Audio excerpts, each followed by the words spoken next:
नारी चाहे तो परिवार को आबाद कर दे और नारी चाहे तो घर को बर्बाद कर दे। ये नारी के हाथ में। नारी एक शक्ति है। आप कितने भी आनंद के साथ जी रहे हैं, ये अपने केस खोल करके थाने में पहुंच जाए, करोड़ों की इज्जत पाम के नीचे चल करके आ जाएगी, मिनट नहीं लगेगी। परिवार की इज्जत नारी बना करके रखती है। खानदान की इज्जत तो इसके हाथ में, इसके बिना तो घर चलता नहीं, इसके बिना तो कुछ है ही नहीं। तो मैं आज सूरजपुर की इस पवित्र व्यासपीठ से अति मुदित प्रसन्न होकर ये कहना चाहूंगा, यदि आपने मेरी व्यासपीठ की कथा को लाइक किया है, भूखे रह लेना, कम कपड़ों में रह लेना, लेकिन घर में द्वंद्व मत होने देना, झगड़े मत होने देना, कलह मत होने देना। ये बहुत बड़ा दुर्भाग्य है यदि आप में कोई ऐसे बैठे हैं जिन्हें भाई और भाई में बोल चाल नहीं है। ये बिल्कुल भी ठीक नहीं है। परिवार में तीन चीजों का होना जरूरी है, एक है सत्य और एक है प्रेम और एक है करुणा। घर में सत्य होता है तो घर अयोध्या बन जाता है, घर में प्रेम होता है तो वह घर वृंदावन बन जाता है, और घर में करुणा होती है तो वो घर काशी बन जाता है। क्योंकि शंकर करुणा के अवतार हैं, कृष्ण प्रेम के अवतार हैं और प्रभु राम सत्य के अवतार। जॉइंट फैमिली में चोरियां बहुत होती हैं, गले में हाथ मार दो, अकेले बाद में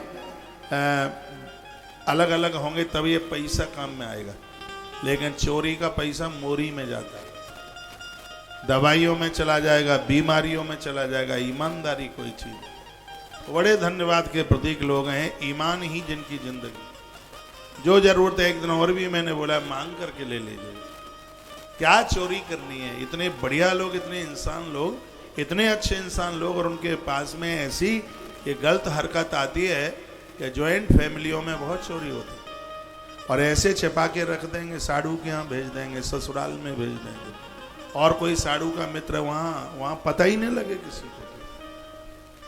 और ये बिल्कुल ठीक नहीं है, ये बिल्कुल बढ़िया नहीं है। भागवत का अनुभव बोलता है।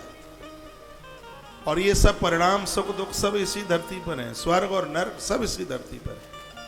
लोगों को तो लगता है कि पैसे वाले सुखी हैं। मैंने बड़े धनवान देखे इस धरती पर, इतने पैसे वाले देखे, पैसा है, बीमारियां भरी पड़ी हैं, पैसा है, बीमारी है, हाथ नहीं है, पाम नहीं है, आंख नहीं है, लीवर नहीं है, किडनी नहीं है, ये बीमार परेशान, क्या होगा उस पैसे का। तो जो भी हम कष्ट भोग रहे हैं वो सब हमारा प्रारब्ध है।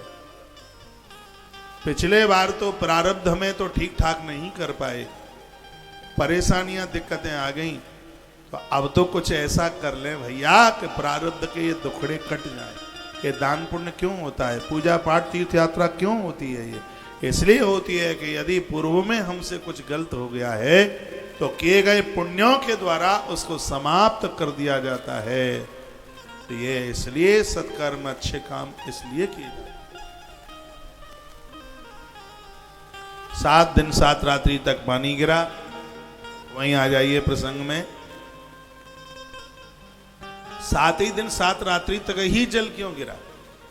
कम ज्यादा गिर जाता, क्योंकि ये पानी गिरा है, ये वासना का प्रतीक है। ये भोग 7 दिन 7 रात ही बरस रहे हैं, कोई बिरला इनसे बच पाता है। ये कोयले का डिपो है, इस कोयले के डिपो में यदि किसी का मुंह काला ना हुआ हो तो वो बड़ा बड़भागी है, भाग्यशाली है। और आज के समय में तो अपने चरित्र को स्वच्छ और शुद्ध रखना बहुत बड़ी बात हो गई है, बड़ी कठिनाई की बात हो गई है। ये 7 दिन 7 रात्रि तक गिरने वाला पानी, ये वासना, ये भोगों की वर्षा है। इससे कैसे बच पाओगे? जब इस उंगली के ऊपर गिराज धारण कर लोगे। इस उंगली को सतोगुण कहते हैं, इस उंगली को सतोगुण कहते हैं। और जब व्यक्ति के जीवन में सतोगुण चल के आता है तो वो देवता बन जाता है। उसके अंदर बेईमानी नहीं होती, उसके अंदर